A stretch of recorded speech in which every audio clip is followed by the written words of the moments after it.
Então pensar um pouco a respeito da palavra mais poderosa do universo, que é a palavra de Deus. Abre sua Bíblia aí, livro de 2 Coríntios, capítulo 6, verso de número 2. Segunda carta de Paulo aos Coríntios, capítulo 6, verso de número 2.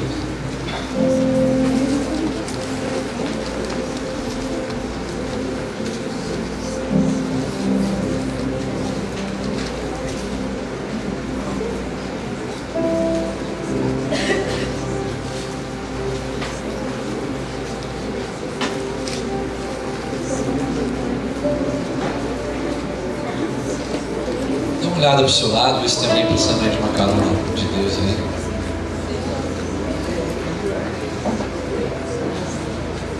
Importante compartilhar a palavra também. 2 Coríntios capítulo 6, verso de número 2, diz assim a palavra do Senhor. Porque Ele diz: eu te ouvi no tempo da oportunidade e te socorri no dia da salvação. Eis agora o tempo sobremodo oportuno. Eis agora o dia da salvação. Diga em voz alta comigo: Deus tem para mim nessa noite tempo oportuno para a minha transformação. Aleluia. Abre agora no livro do profeta Ageu, Velho Testamento, Ageu capítulo 1, versículo de número 4.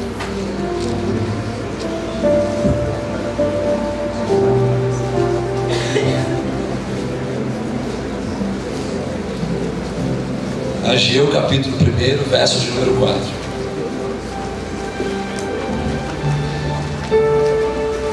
Algumas pessoas vão passar mal aí para achar esse texto, mas pode olhar no índice lá, os profetas menores. Ageu capítulo 1, verso de número 4. Quem não achou, diga misericórdia. Vamos ver. Quase a igreja toda. Escola Bíblica Dominical, gente, 9h30 da madrugada. Vamos aprender a Bíblia aí, gente. Hoje de manhã tinha muita gente aqui, graças a Deus. Um estudo maravilhoso sobre a vida de Jesus. Você não pode perder, não. É aqui que você vai aprender, nesse programa da igreja, às 9h30 da manhã no domingo. Você vai aprender a manusear essa espada aí da palavra do Senhor. Ageu capítulo 1, verso de número 4, diz assim o Senhor: povo de Judá, povo do Senhor, missão Serra, será que fica bem vocês viverem em casas luxuosas, enquanto meu templo continua destruído? Diz o Senhor. Feche seus olhos agora, em nome de Jesus. Pai, toma o nosso coração, toma o nosso entendimento para o Senhor agora. Transforma o coração e a nossa mente em terreno fértil, capaz de absorver tudo que o Senhor tem para falar com a gente. Me usa mais uma vez, Senhor, dá o renovo que vem do céu. E, ó Pai, transforma vidas, inclusive a minha nessa noite, mais uma vez, em nome de Jesus. Amém. Amém. Deus ama pessoas sinceras. Eu queria desafiar a sua sinceridade agora. Quantos tiveram uma semana péssima aqui? Ruim, difícil. O inimigo tem tentado avacalhar a nossa vida, não é verdade? Desde quando eu voltei de férias, o inimigo está tentando avacalhar a minha paciência, a minha vida. Mas tudo isso, guarde bem, você que levantou a mão, tudo isso é porque Deus tem algo grandioso para nos ensinar e uma vitória ainda maior para nos dar, no nome de Jesus. Amém? Então relaxa, diga para quem está do céu, relaxa, vai dar tudo certo, em nome de Jesus. Quero pensar com vocês nessa noite, pedir a sua atenção. Você desligue o seu telefone, saia da internet aí, do seu Facebook agora, você possa focar agora em tudo aquilo que Deus tem para falar com você. Não converse paralelamente, evite andar desnecessariamente, só em caso de urgência. Se você precisar muito, fique à vontade. Amém? É o momento da gente focar agora no que Deus tem para falar conosco. Quero pensar sobre um tempo que Deus tem separado para a igreja dele, para que a correção e o endireitar dos nossos caminhos aconteça. Tenho visto que Deus tem separado esse tempo, e hoje é o dia, um tempo oportuno para a nossa transformação, como nós falamos agora há pouco no começo. Um tempo separado por Deus para Ele nos tratar, para Ele nos moldar, para Ele corrigir os nossos caminhos. Nós temos como figura do nosso Deus um grande amigo, e esse grande amigo fala somente a verdade com os seus amigos. Quantos são amigos de Deus aqui além de mim? Se você é amigo de Deus, Ele tem um compromisso com você de te falar a verdade. Se você é filho de Deus, Ele tem um outro compromisso com você: corrigir você, porque Ele te ama. Então, um amigo de verdade só fala a verdade para nós. Jesus está aqui para falar a verdade para mim e para você. E um pai que ama os seus filhos, ele corrige. Então abra o seu coração para isso nessa noite. É tempo de conserto, igreja. É tempo de conserto. É tempo de nos santificarmos. É tempo de se endireitar com Deus. Deus está dizendo para nós nessa noite: até quando vocês vão ficar se preocupando com o luxo da sua casa externa? Até quando vocês vão ficar se preocupando com os seus próprios interesses? O profeta Ageu está falando no capítulo 1 do seu livro, no verso número 4, a respeito de uma realidade preocupante. O povo do Senhor que tinha começado a construir o santuário dele, porque antes, no Antigo Testamento, o Senhor ele habitava em templos feitos por homens, mãos humanas. Mas hoje, glórias a Ele habita na minha vida e na sua.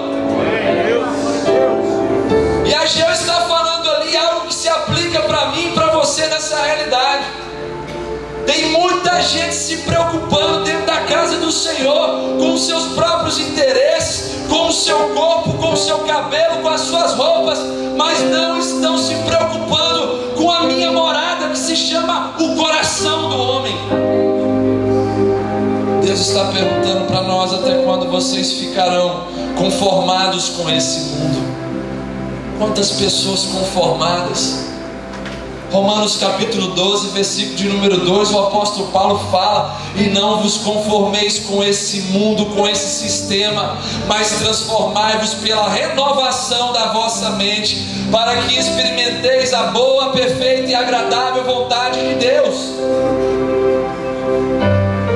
Para entender isso, para ter a sua mente renovada, é preciso agir com inconformidade.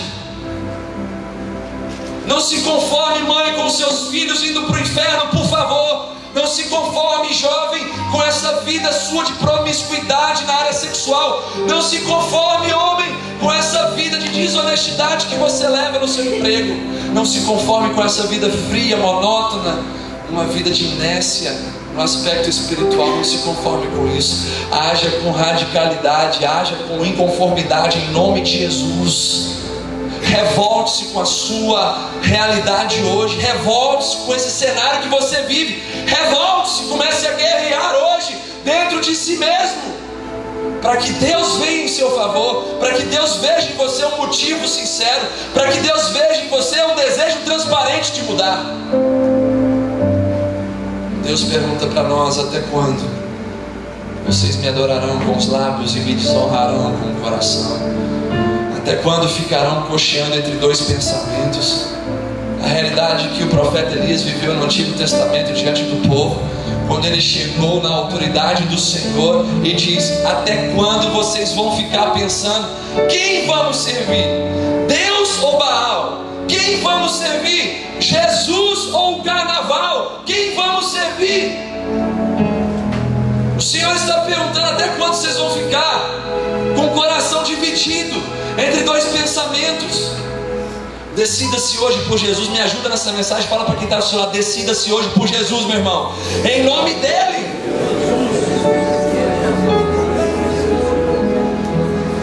Hoje estamos vivendo em nosso país, além dessa catástrofe lá no Rio Grande do Sul, que eu não vejo por outra ótica a não ser pela ótica divina,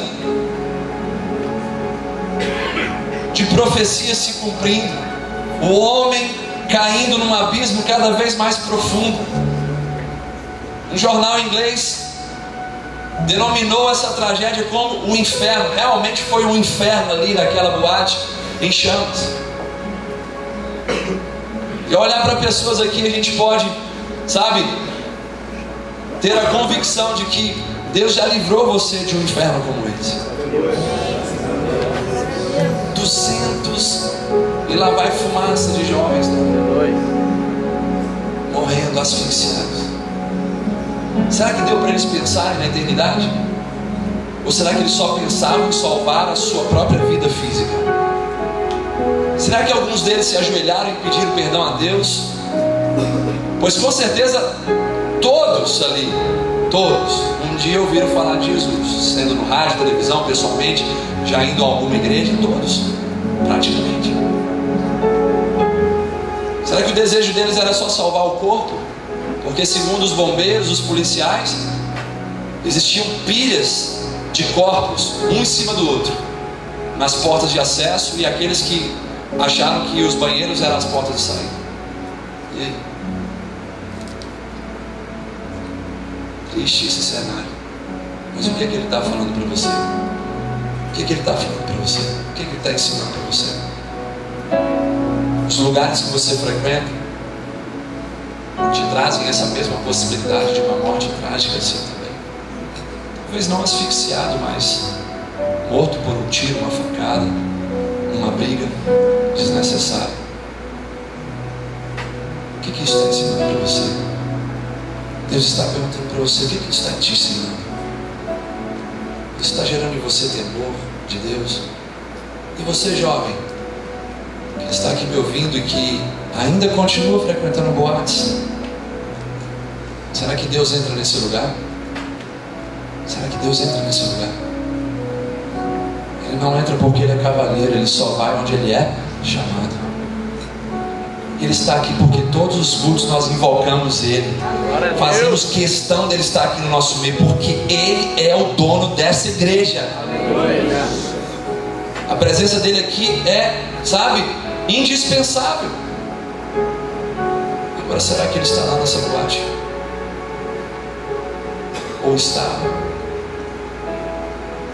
Será que os jovens estavam interessados em pensar em Deus enquanto fumavam, bebiam, dançavam, se prostituíam, beijavam na boca, ficavam se esfregando uns nos outros? Será que eles estavam ali? Será que os jovens tinham esse desejo de chamar Deus para estar ali naquele meio?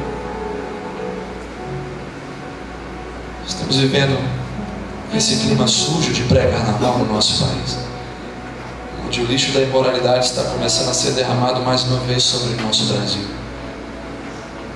E as portas de entrada são diversas. A principal é a televisão. O que é que tem vindo da televisão para a sua família, querido, querido? O que é que tem vindo através da televisão para os seus filhos?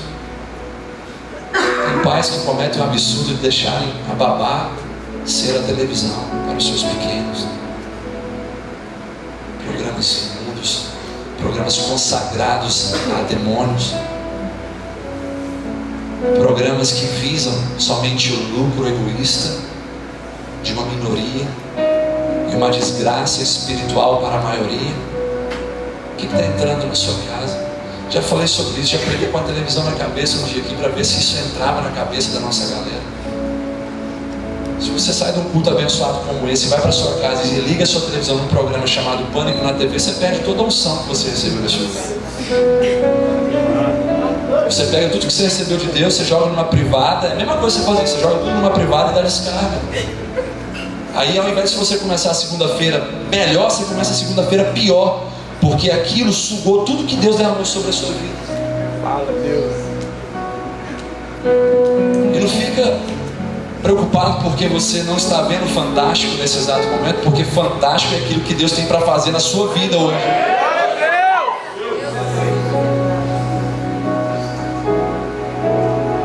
Convites, propostas, televisão.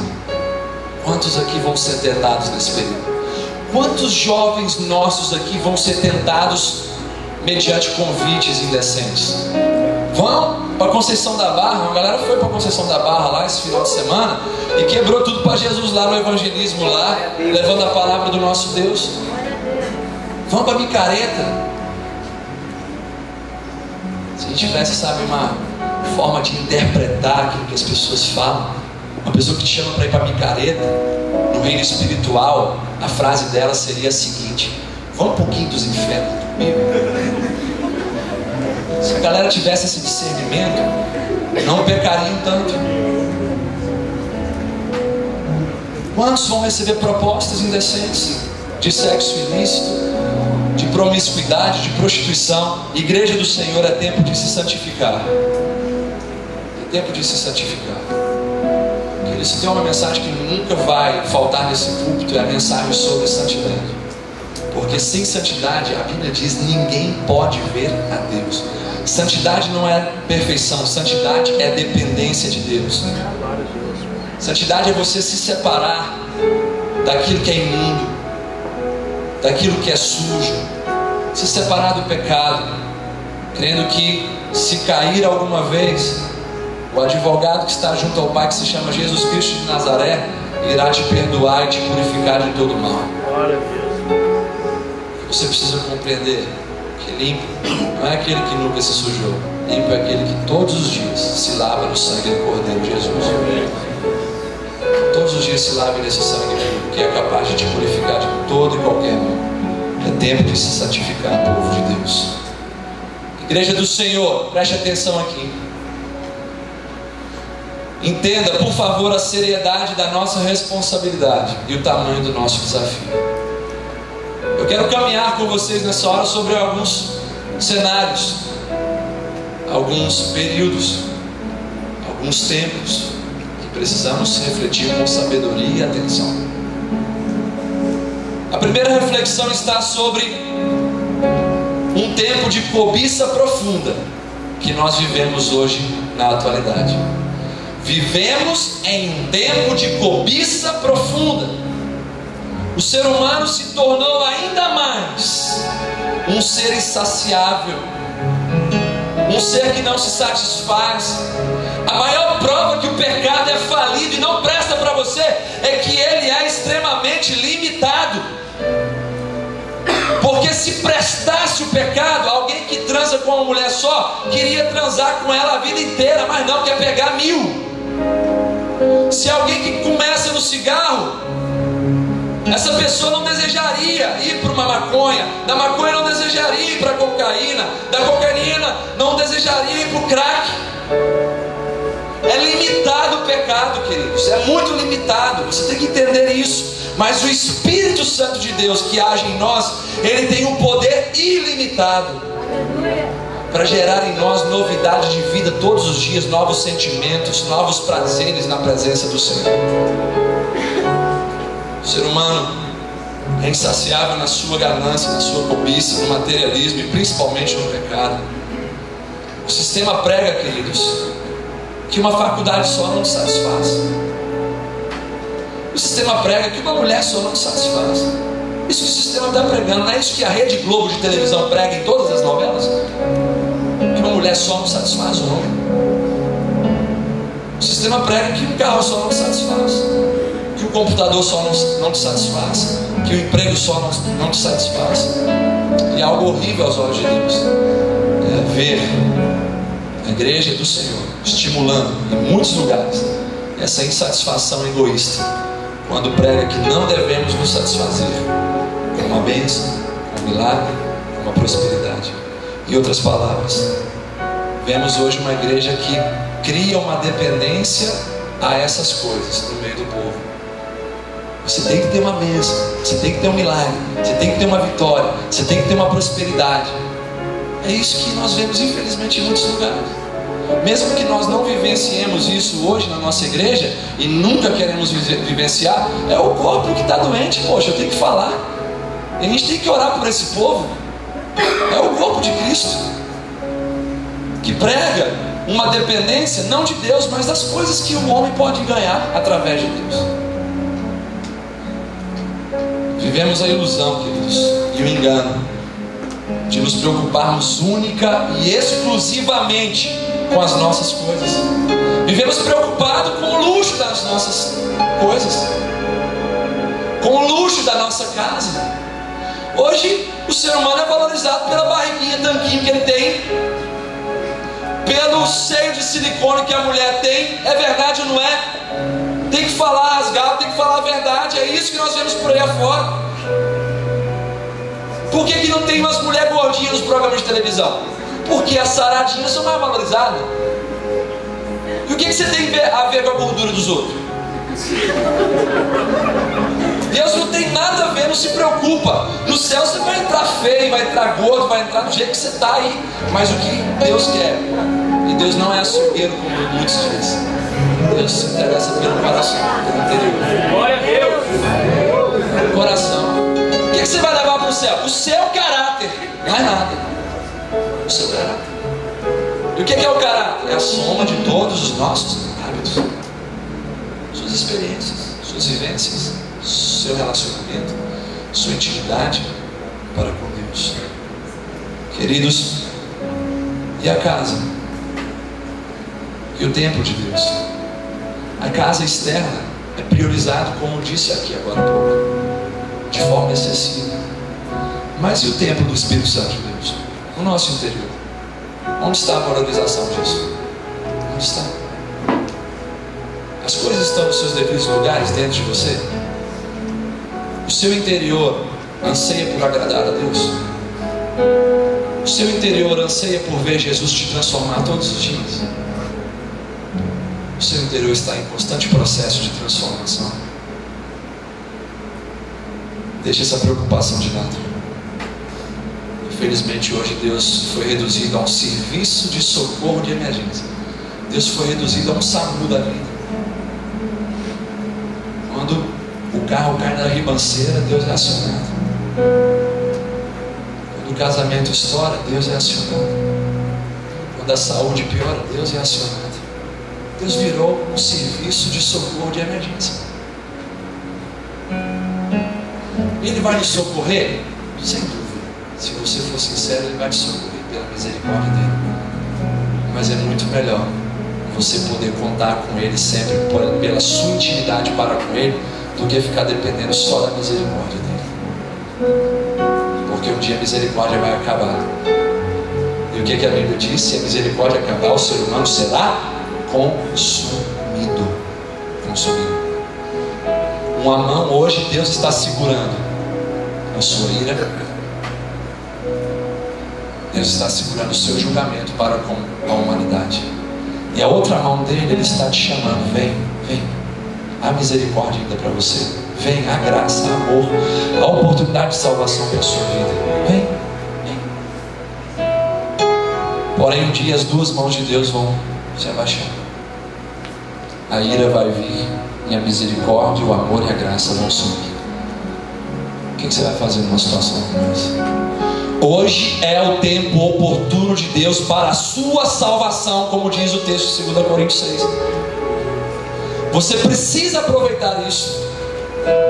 As mãos de Deus foram abaixadas para aqueles jovens lá naquela boate, mas nenhum deles pode chegar no céu e apontar o dedo na cara de Deus e falar com Deus: o Senhor não me deu a oportunidade de entregar minha vida para o seu filho Jesus. O Senhor não me deu a oportunidade de salvação. Deus vai falar: vocês são mentirosos. Olha essa e essa e essa e essa e essa oportunidade que eu dei para vocês. Vocês me negaram sempre. Deus é amor, mas é justiça. Ele vai provar pela justiça dele que Ele está com a razão sempre.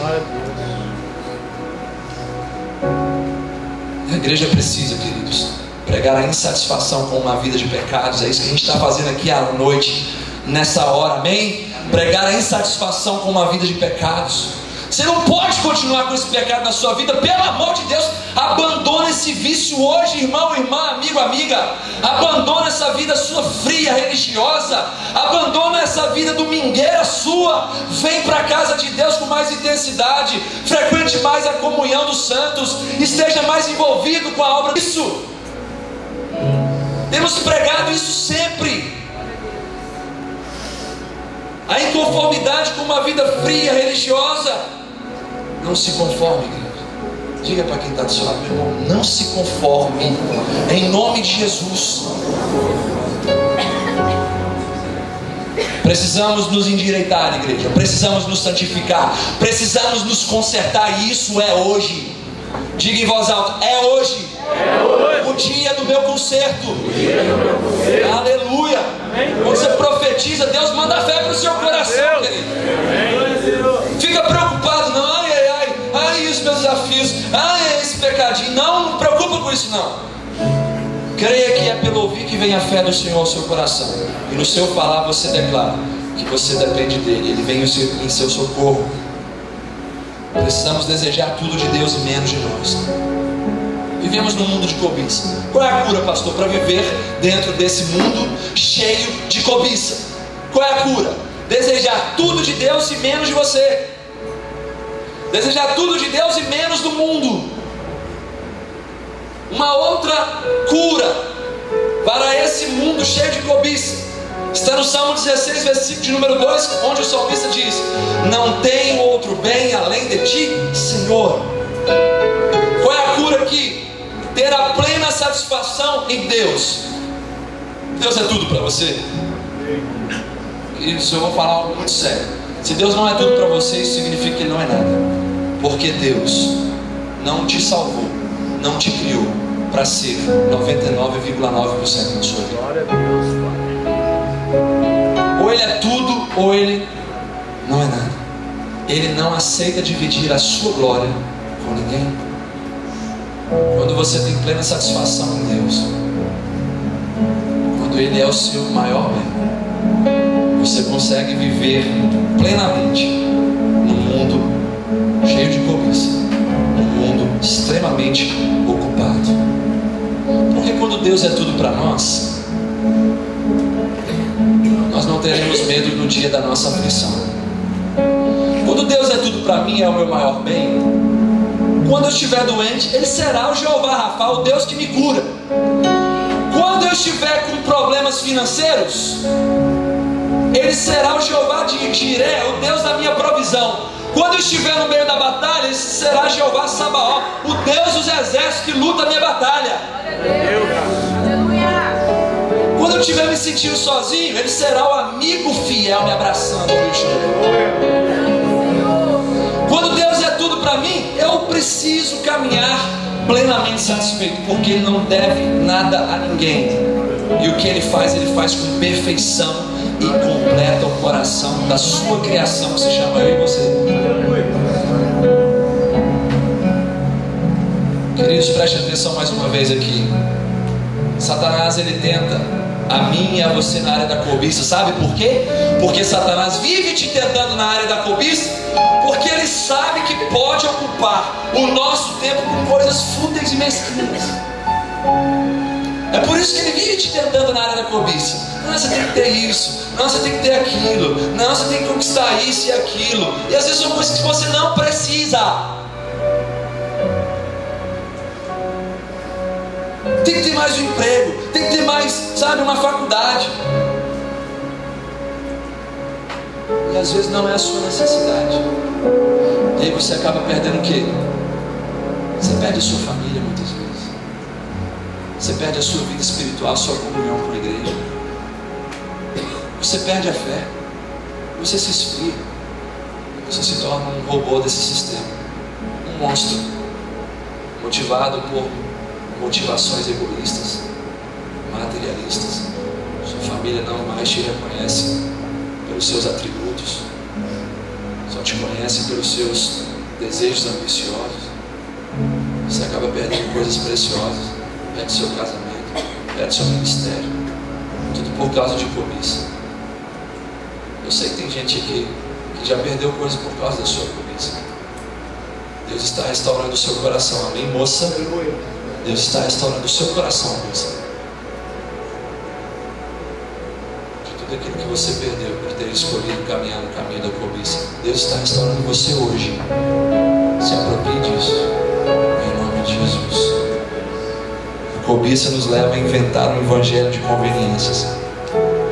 Quando você cobiça e vive dentro dessa cobiça, você começa a inventar um evangelho de conveniência. Ou seja, o evangelho só é bom para você à medida que ele sustenta a sua própria cobiça. O evangelho que nós pregamos é o evangelho puro e verdadeiro, que nos ensina que quanto mais a gente caminha com Deus, menos a gente se enxerga, e mais Cristo cresce em nós, e mais dependentes nós somos dele. Aleluia! Primeiro tempo, guarde bem, vivemos em um mundo de profunda cobiça. Segundo tempo, vivemos em tempos de profunda perversão sexual. Estou falando aqui do maior desafio de todo mundo que está presente aqui. Por quê, pastor? Porque hoje vivemos dentro de um mundo pornográfico, erótico e cheio de sedução. Em tudo que você olha, você vê a mão de Satanás estimulando a sensualidade na frente dos nossos olhos. Vivemos em dias parecidos com os tempos da perversão das cidades de Sodoma e Gomorra, onde os moradores daquela cidade eram tão pervertidos que eles tinham relações pervertidas entre si, homossexuais, relações com animais, relações sujas, chegando até o ponto deles desejarem, no dia que os anjos foram tirar a família de Ló daquela cidade, porque Deus iria destruir aquela cidade, aqueles homens imundos, pervertidos sexualmente, eles desejaram ter relação sexual com os próprios anjos de Deus.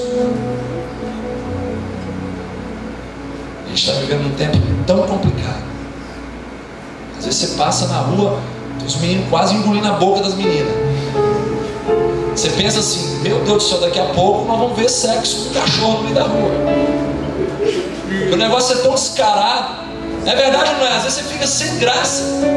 Você para e pensa assim, pelo amor de Deus, eu não estou acreditando no que eu estou vendo. Olha o que esse menino está fazendo na minha frente, num lugar público, cheio de crianças, beijando de língua, quase pulindo a cabeça da outra. Para com isso. A gente vê isso, sabe? E não tem ninguém, sabe, que se apavora mais. Conformismo, conformidade. Quando os ônibus começaram a ser queimados aqui no nosso estado, em Vitória, a sociedade se revoltou no começo, mas depois é normal, tranquilo, tá queimando lá, queimou mais um, beleza. Pô, foi comigo, deixa queimar.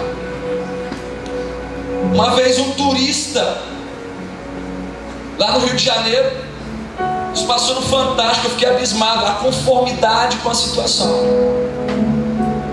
conformidade com a desgraça do homem. Casal de turistas tirando foto, e do lado deles um mendigo morto, coberto por um pano preto. Conformidade, perca de valores. A conformidade te leva a perder valores preciosos. Vivemos em um mundo pervertido sexualmente. Hoje se faz mais sexo fora do casamento do que dentro do casamento. Alguém pode se levantar e falar assim, é óbvio. Mas escute o que eu vou te dizer. Se faz sexo mais fora do casamento, até mesmo entre os casados. Sabia disso? Até mesmo entre os casados. Vemos que a virgindade se tornou uma lenda até mesmo para os crentes. Ei, jovem, você que está se guardando até hoje, vale a pena ser fiel ao Senhor. Vale a pena esperar o homem de Deus, a mulher de Deus para a sua vida. E você que já cometeu esse erro de não esperar o seu esposo, a sua esposa, Deus tem o poder de regenerar a sua virgindade, a sua santidade, no nome de Jesus. Aleluia. Glória a Deus, Deus. Você acha o lixo do lixo, não, porque o perdão de Deus é perfeito e te transforma. Mas não leve essa culpa, esse peso para o seu casamento, em nome de Jesus. Porque um dos maiores sintomas de alguém que pratica sexo fora do casamento é a culpa. Aí a culpa não é tratada, gera o quê? Gera angústia. A angústia não é tratada, gera o quê? Depressão. Depressão não tratada, gera o quê? Gera suicídio. Isso é estatisticamente comprovado. É relato, sabe, de jovens cristãos que não obedeceram à vontade de Deus, que tomaram a posse antecipada da herança, que é a sua esposa, que é o seu esposo, como diz lá em Provérbios, e no dia do casamento, na hora da lua de mel, não fizeram outra coisa a não ser ficar se lamentando no quarto, dizendo, puxa vida, Como é que a gente tem relação sexual tendo tanta culpa no nosso coração? Como é que a gente consegue ter prazer tendo tanta angústia? Olha o que a gente perdeu. Olha as bênçãos que a gente perdeu por ter, sabe, queimado etapas. Queridos, em nome de Jesus, santifique a sua vida, santifique o seu corpo nessa noite. Em nome de Jesus, o perdão dele pode te regenerar.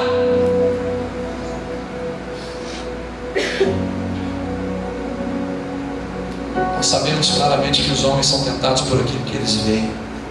Na verdade, não é homens. Não vergonha se sua mulher está do seu lado, não, isso é óbvio. Os olhos, a visão, é aquilo que mais tenta um homem. Eu quero desafiar você agora a colocar sua mão, homem, sobre os seus olhos, em nome de Jesus. E repetir comigo essa oração, dizendo: Senhor Jesus, toma em tuas mãos os meus olhos e santifica eles. Me livra, Senhor, dos olhares carnais e direciona os meus olhos para o céu, de onde vem o meu socorro, em nome de Jesus. Amém. Sabemos que as mulheres são tentadas demais por aquilo que ouvem. Verdade, não é, mulheres? Você pode colocar sua mão sobre o seu ouvido, mulher, em nome de Jesus, e repetir comigo em voz alta, dizendo: Senhor Jesus, toma os meus ouvidos e santifica eles agora.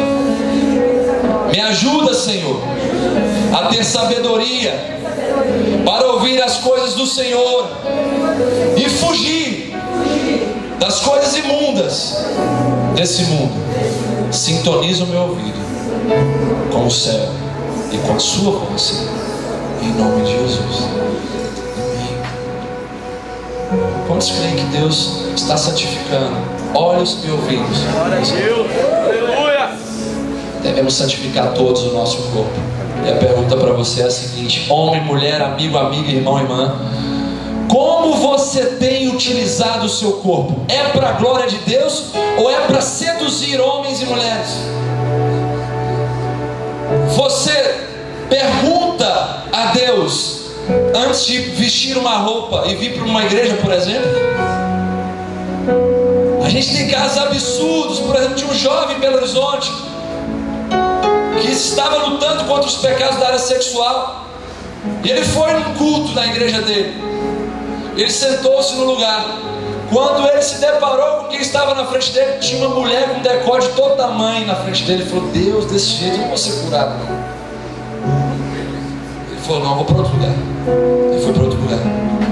Chegou no outro lugar, a irmã deu uma cruzada de perna que a vestida dela foi quase lá no abdômen dela.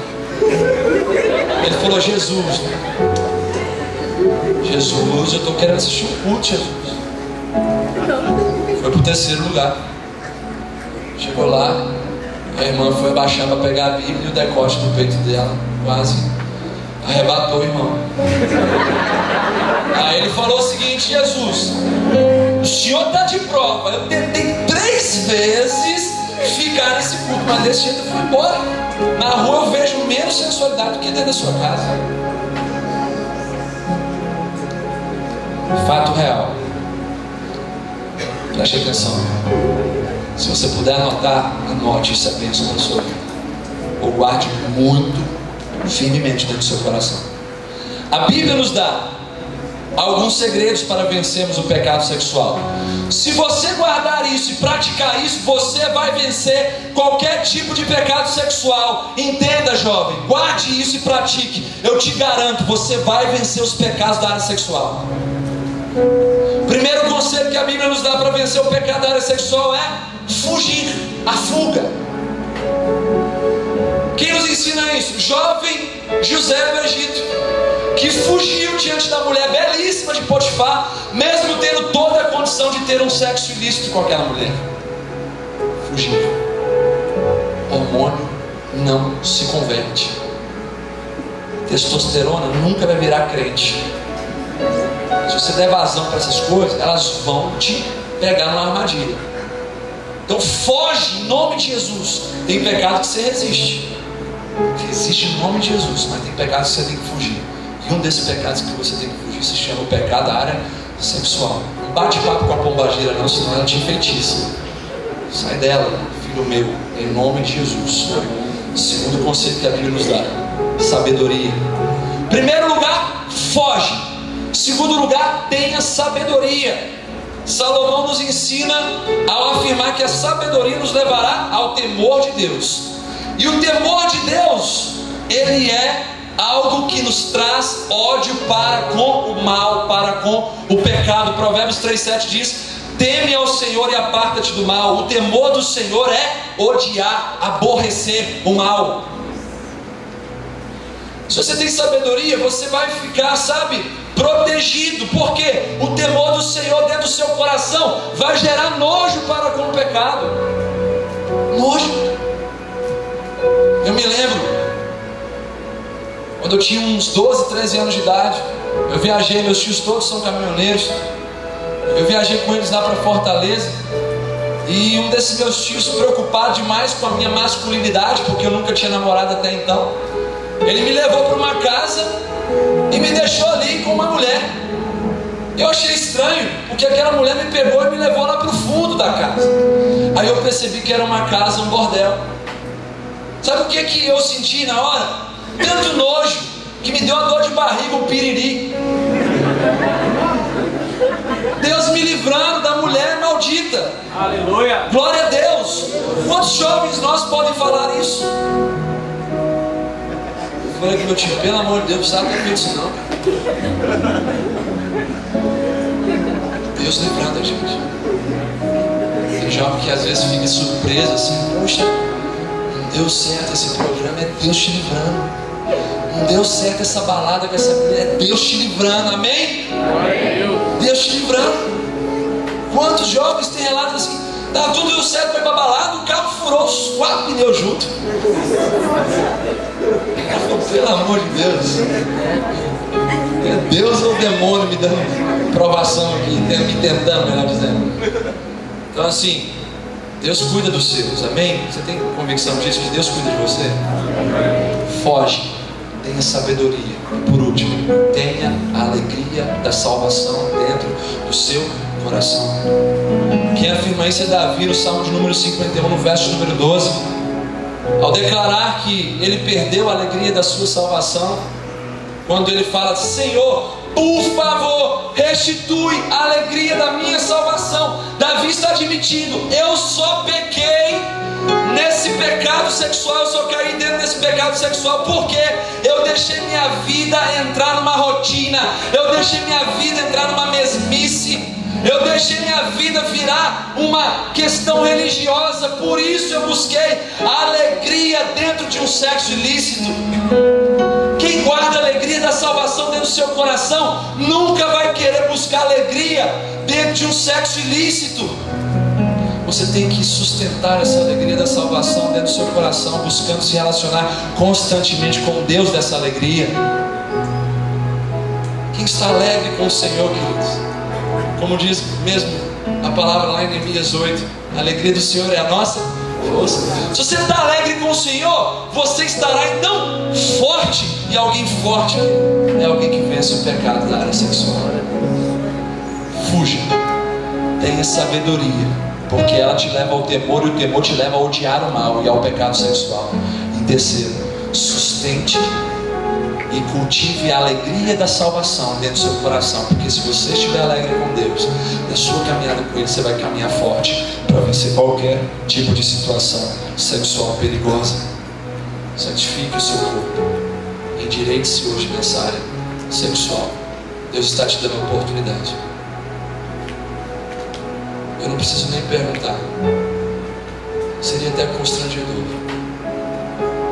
ver o tanto de pessoas que estão me ouvindo nessa noite, que são feridos e machucados por causa de pecados na área sexual. Pessoas que já foram abusadas, pessoas que já foram usadas, pessoas que se sentiram e até mesmo se sentem como objetos de prazer. Mas Deus está mandando falar para você: hoje é noite de cura no seu coração, querido. Você está no lugar certo.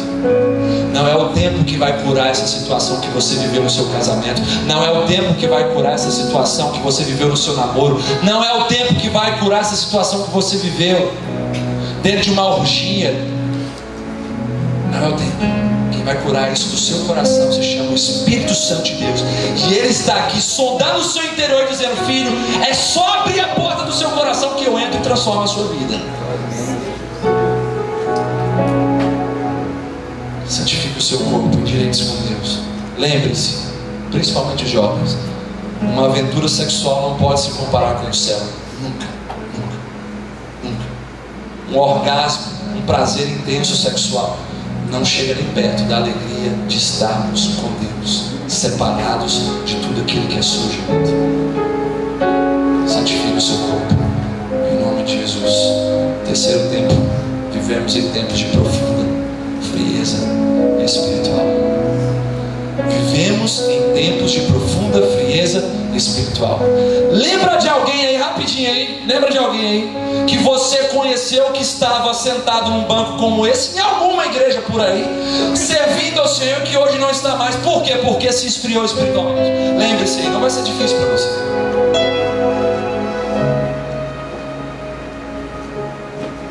O tempo é morte. Quando um recém-nascido nasce, o tempo já começa a contar contra a vida dele, porque é uma questão de tempo ele morrer. É só nascer que o tempo se vira contra nós, porque as células vão se envelhecendo. O tempo é morte, por exemplo, em nossos relacionamentos. Você que é casado, lembre-se aí dos dias que você conheceu sua esposa, que você era extremamente apaixonado por ela, e que hoje você não é mais. O tempo matou isso. Tudo bem que o nosso amor vai amadurecendo e as formas de demonstrarmos amor vai mudando, mas eu estou te dizendo a respeito da essência. A essência ficou sobre o sentimento que você tem pela sua esposa, pelo seu esposo. O tempo é morte também na nossa vida espiritual. Quantos aqui podem se lembrar e dizer bem assim: puxa vida, eu já fui mais crente, eu já respeitei mais a Deus, eu já tive mais temor de Deus no meu coração, eu negava pecados antes que hoje eu não consigo negar. Eu tinha mais vontade de falar do amor de Jesus para as pessoas, hoje eu não tenho vontade nenhuma. O tempo matou sua paixão pelo Senhor. Qual o segredo, pastor, por favor? O segredo é você depositar a sua vida e a sua esperança nas mãos de um Deus que não se restringe ao tempo e nem ao espaço. O tempo de Deus não é o meu tempo, não é o seu tempo. Quando vivemos o nosso tempo, esse tempo nos machuca. Quando vivemos o tempo de Deus, o tempo não nos fere. Pelo contrário, Ele nos torna pessoas cada vez mais maduras e santas na presença do Senhor. Viva o tempo de Deus. Viva o tempo de Deus. Em nome de Jesus, viva o tempo de Deus. Tem gente se apressando demais com as coisas, não estão conseguindo esperar o tempo de Deus e acabam comendo qualquer porcaria desse mundo. Tem gente que não espera um esposo, uma esposa, e pela sua carência acaba trazendo qualquer gambiarra para a sua vida. Tem gente que não espera o emprego de Deus, porque se apavora e acha que vai morrer de fome, e pega qualquer emprego, e muitas vezes Satanás bota um emprego para tirar você da sua família e da sua igreja. Viva o tempo de Deus. Viva o tempo de Deus. Irmãos, por favor, vamos viver o tempo de Deus, porque o tempo de Deus é o melhor para os seus filhos, para a sua família, para você. Jesus já predisse que nos últimos dias o amor de muitos se esfriaria. Estamos vivendo em tempos de profunda frieza espiritual. O amor tem se esfriado dentro da casa de Deus. Me prova isso, pastor. Preste mais uma vez atenção no que vou lhe dizer. Primeira prova de que o amor de Deus tem se esfriado dentro da sua própria casa. O amor que Ele tem para derramar sobre nós, nós mesmos deixamos que Ele se esfrie. Primeira prova é que a língua nunca andou tão afiada. A língua nunca andou tão afiada. Hoje nós vemos o povo de Deus guerreando entre si, mas não avança contra os principados potestades e não guerreia contra o inferno para resgatar as vidas, gente. ridículo que a gente vê. Pastores falando mal de pastores, líderes guerreando contra líderes. Queridos, uma casa que guerreia entre si, ela não vai prosperar. Não prospera. Primeira prova de que o amor está se esfriando no meio da casa do Senhor: a língua nunca ficou tão afiada. Segundo, o compromisso com Deus nunca foi tão interesseiro. Por quê? Se tem bênção, se tem vitória, se tem milagre, se tem prosperidade, eu estou bem com o Senhor. Se eu conseguir casar, se Deus me der uma esposa, me der um emprego, me der uma faculdade, me abençoar, me passar no concurso, bom, é só tem que eu quero. Uma vez eu tive um dia infeliz por ouvir isso de uma pessoa totalmente infeliz. De alguém que todo dia chegava lá no meu ambiente de trabalho e falava assim: estou fazendo a campanha no monte. Pelo quê? Pela minha vida financeira, pela minha casa. Estou orando de madrugada. Falei: meu irmão, isso aí, busca. Certo dia, eu encontrei essa pessoa e perguntei para ela: e aí, como é que está a busca lá? Parei. Por quê? Porque Deus me deu a casa. E aí, quando é que você vai na igreja? Ah, eu vou quando me dá vontade. Isso é uma praga do inferno mesmo, eu podia morrer, mandar um raio do céu e matar você, cara. Como é que você assume seu atestado de idiotice na minha frente, cara? Pelo amor de Deus. Eu pensei que eu não ia ouvir isso na minha vida, alguém admitir claramente na minha cara que só buscou a Deus para ganhar um presentinho dele. Por favor. O compromisso com Deus nunca foi tão interesseiro. O avivamento se tornou muito caro. O avivamento se tornou muito caro. Uma prova de que o amor de Deus se esfriou no meio da igreja dele é porque as pessoas estão achando o avivamento muito caro para se pagar o preço dele. Não, caro demais o preço, poxa. Para ter avivamento, o que é avivamento? É mudança de cenário. Não, para mudar esse cenário da minha família está caro demais esse preço, poxa, tem que jejuar. Tem que, tem que parar de falar mentira. Tem que odiar o pecado. Tem que ir mais na igreja. Puxa vida, domingo à noite já não basta. O avivamento se tornou muito caro. Uma das provas que o amor está se esfriando no meio da casa e do povo de Deus. A tolerância corrompeu a graça. Mais outro sinal de que o amor está se esfriando no meio da casa de Deus. A tolerância corrompeu a graça, trazendo o que? Flexibilidade aos princípios eternos de Deus. O nada a ver entrando no meio do povo do Senhor. Tem nada a ver. Não, pastor, tem nada a ver namorar com o menino do mundo, não é? Ele é tão bonzinho. Você vai ver até a mão dele ficar endemoniada na sua vida. Não tem nada a ver, pastor, trazer isso para minha casa. Ai, o filme do Rei Leão. Sabia o que aconteceu nos Estados Unidos com uma criança de 8 anos de idade? Após assistir o filme Rei Leão por 15 vezes no mesmo dia, ele chegou de madrugada no quarto dos seus pais com um machado na mão e simplesmente esquartejou seus pais. Seu irmão mais novo relatou aos policiais: enquanto meu irmão matava meu pai e minha mãe, ele dizia: o Rei Leão me mandou matar o meu pai e minha mãe. O Rei Leão me mandou matar o meu pai. Ah, mas a Disney, é fofinho demais. Mickey, Minnie. Pelo amor de Deus, homossexualismo explícito. Pega um estudo sobre a Disney para você ver. Você vai ficar abismado. Coloca coisa de valor para os seus filhos verem. Veja coisas de valor na televisão também. Em nome de Jesus. Tem gente que fica, apavorado. Tem gente até que perturba a gente, falando: pastor, eu não consigo dormir. Por quê? Eu vi Crepúsculo. Você viu o lobisomem no seu quarto? É? Ele tinha um abdômenzinho sarado? Tinha?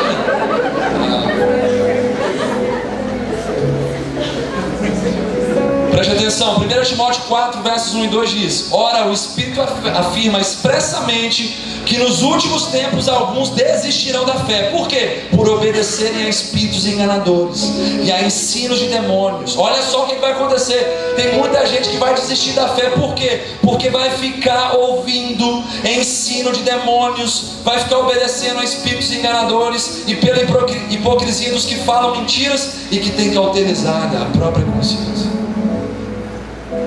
Cauterizada. cauterizada a própria consciência.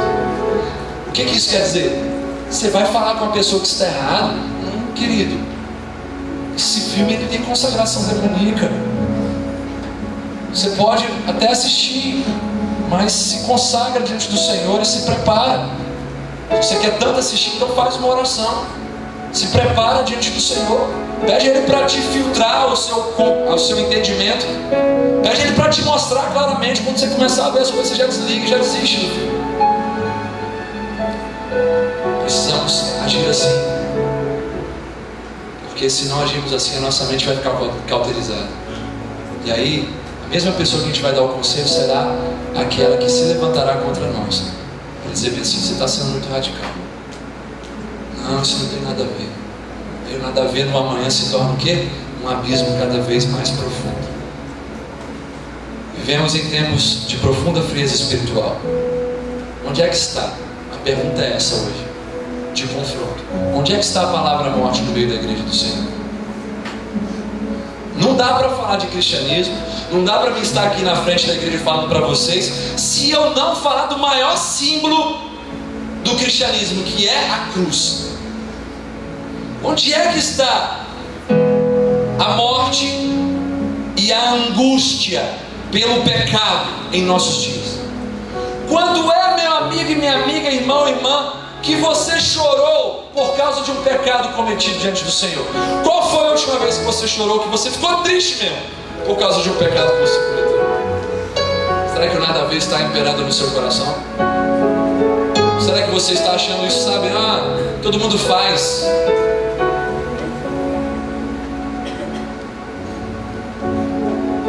Sem morte não há cristianismo, e sem angústia não há paixão, não há sentimentos verdadeiros. Jesus desenvolveu sua maior paixão no seu ministério quando ele estava na via cruz, em direção à cruz. O que é que ele ensina? Você, meu filho, minha filha, só vai ter uma paixão pura, verdadeira e intensa por mim quando você passar pela provação, pela adversidade e continuar com seus olhos fixos em mim. Não vem me falar que você é apaixonado por Jesus porque você cantou uma canção dizendo que você é apaixonado por Ele, não. Não vem falar que você é apaixonado por Jesus da boca para fora. Você tem que mostrar que você é um apaixonado por Jesus quando todo mundo, o sistema, as pessoas que estão ao seu redor se voltarem contra você, quando a tentação bater forte na porta do seu coração, quando tudo isso vier e você tiver a condição de falar: não mundo, não pecado, não diabo, o meu maior amor é o meu Deus, e Ele vai suprir cada uma das minhas necessidades. Se você tiver a condição de fazer isso aí, você pode falar que você é apaixonado por Jesus. Se isso não aconteceu com você ou não acontece hoje, por favor, não seja um hipócrita. Declare que você quer ser um apaixonado. Declare para Deus que você, sabe, quer ser levado a esse nível de paixão. Mas não fique falando que você é apaixonado por Ele, não. Em nome de Jesus. Um coração se esfria quando os joelhos são poupados e quando os olhos são ressecados. Uma frase para você anotar, uma frase para você guardar no seu coração. Um coração se esfria quando os joelhos são poupados, ou seja, a vida de oração não está legal. Um coração se esfria quando os olhos estão ressecados, ou seja, não há mais sinal de arrependimento dentro da sua vida. Para vencer a frieza do seu coração, da sua vida, você tem que ter vida de oração e tem que ter arrependimento no seu coração, que é externado através das lágrimas que saem dos seus olhos. Se você está frio hoje, irmão e irmã, preste bem atenção, é porque você deixou de caminhar olhando para os olhos de Jesus.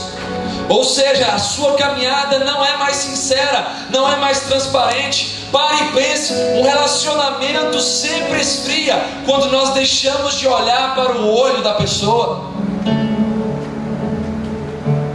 Se você não está olhando mais no olho da sua esposa, do seu namorado, do seu amigo, é porque você não tem nenhum sentimento mais, ou o sentimento está em crise. Porque você não consegue ser mais transparente com a pessoa, você não consegue demonstrar sua expressão facial para a pessoa. Provas de que o coração está frio. Com Jesus é da mesma forma. Você tem que olhar nos olhos dele, mesmo constrangido, mesmo tendo que admitir: Jesus, eu estou envergonhado diante do Senhor, porque hoje eu pequei contra ti, porque eu fiz uma coisa que o Senhor não agradou. Jesus, me perdoa, mas que os teus olhos, como chamas de fogo, possam aquecer a minha vida que está fria. Devemos olhar fixamente para os olhos de Jesus, porque somente dessa forma a caminhada pode ser sincera, transparente e real. A frieza nos leva à dureza de coração. Deus está falando para mim e para você mais uma vez: endireite a sua vida, endireite a sua vida, endireite a sua vida diante dessa grande frieza espiritual que o mundo vive hoje. Frieza espiritual. Hoje é complicado você falar de amor num mundo tão frio de amor. Como é que a gente fala de amor? É pela graça e pela misericórdia de Deus.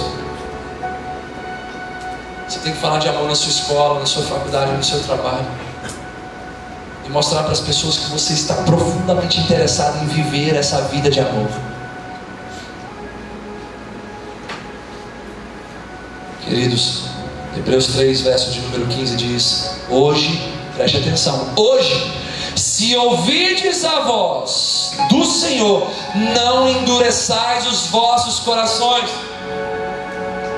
A palavra de Deus está dizendo: a voz que vem de Deus é capaz de quebrar a dureza dos nossos corações. Então, se o seu coração entrou aqui duro, a voz do Senhor já está explodindo essa dureza do seu coração. Está te dando hoje um coração de carne sensível à voz do Senhor, um coração que teme a Deus.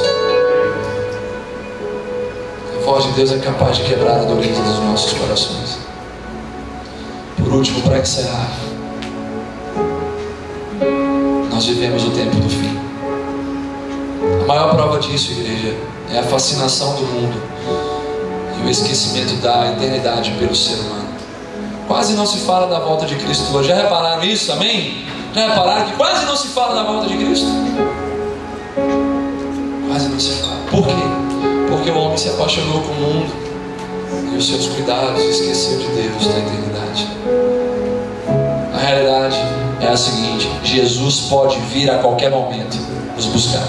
Jesus pode vir agora nos buscar. E eu duplico a pergunta dizendo para você: qual será a sua reação diante da volta de Jesus? Surpreso, assustado, temeroso ou alegre porque o seu Deus veio te buscar? Glória a Deus. Muitos serão surpreendidos no dia que Jesus vir. Por quê? Porque vão ficar e vão falar bem assim: não, mas eu falei no seu nome, eu expulsei demônios, eu ensinei, Senhor, no seu nome. Muitos. Existem relacionamentos que não são para salvação. Você pode fazer o que for pelo nome de Jesus. Se o seu coração não estiver linkado com aquilo que você fala e com aquilo que você faz, você não vai ter vez com o Filho de Deus. Me prova isso, pastor. Saulo, rei de Israel, o Espírito do Senhor apossou-se de Saulo. Ele profetizou junto com os profetas. Mas olha o final da vida desse homem. É hora de nós endireitarmos as nossas veredas, os nossos caminhos. Jesus está à volta. Jesus está voltando.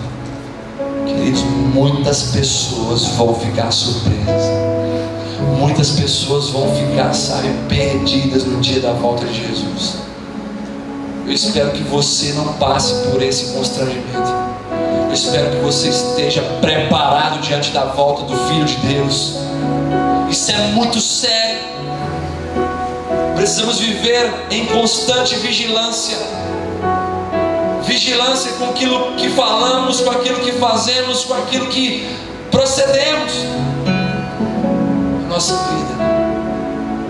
Sinceridade é a cura. Sinceridade é a nossa proteção. Seja transparente diante do Senhor. O tempo do fim está próximo. Jesus está voltando. Prepare a sua vida. Endireite a sua vida. Porque assim, além de você garantir a sua salvação, por desenvolvê-la aqui nessa terra, você vai também apressar a volta de Cristo Jesus. Note bem, nós podemos apressar a volta de Jesus. De que forma? 2 Pedro 3, versos de número 11 e 12, que diz assim: visto que todas essas coisas hão de ser assim desfeitas, deveis ser tais como os que vivem em santo procedimento e piedade, esperando e apressando a vinda do dia de Deus, por causa do qual os céus incendiados serão desfeitos e os elementos abrasados se derreterão. A gente pode apressar a vinda do Filho de Deus. Vivendo de que maneira? Vivendo de forma piedosa e santa. Por quê? Porque assim a oportunidade para que a terra ouça falar do Filho de Deus aumente. E que as profecias tenham condições de virem mais rápido a se cumprir também. E aí? Você sonha com a vinda do Filho de Deus? Então fica de pé no seu lugar.